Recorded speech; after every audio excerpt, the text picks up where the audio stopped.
One of the favorite TV shows in my house is Shark Tank, where, if you haven't seen it, a group of entrepreneurs come in and pitch their business to shrewd investors. And one of the first things that the investors ask is about how much money do you spend to acquire a customer, right? Your customer acquisition costs.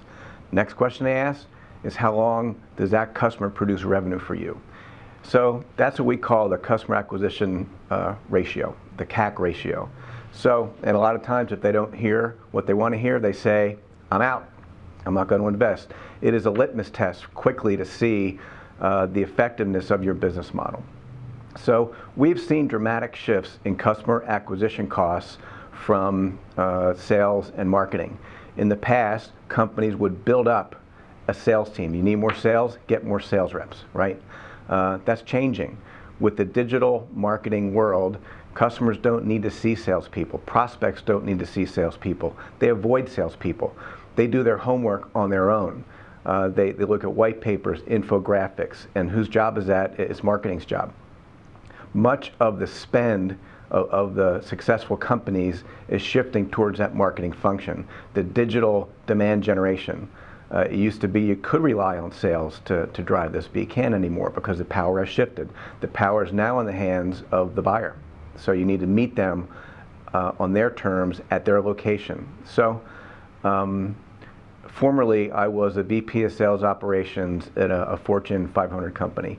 We had 600 sales reps in 35 offices throughout the country. My job was to make them more productive. We had 8 different sales forces, feet on the street everywhere.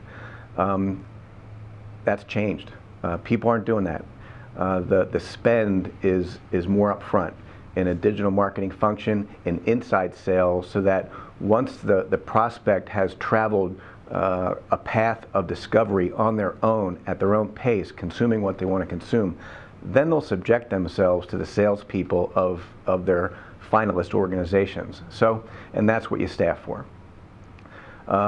What we see is clear roles in the customer acquisition function, and I'll use the analogy of a pitching staff in baseball, where there's a starting pitcher that'll take you to the 6th inning or so, a middle reliever who will bridge it to the closer who comes in as the hero in the 9th inning to secure the deal.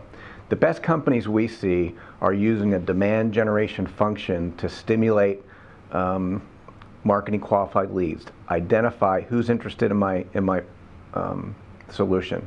Second, the middle relievers or business development reps will nurture them. It takes time. It takes time to continue to call them and email them, work them through the pipeline until they're quote unquote sales ready. They're ready for the closer. They're ready for face-to-face evaluation. And that's where you have your strongest sales resources. So if you see those 3 facets working together, we find that to be the best, most economical way to acquire customers in today's business-to-business environment.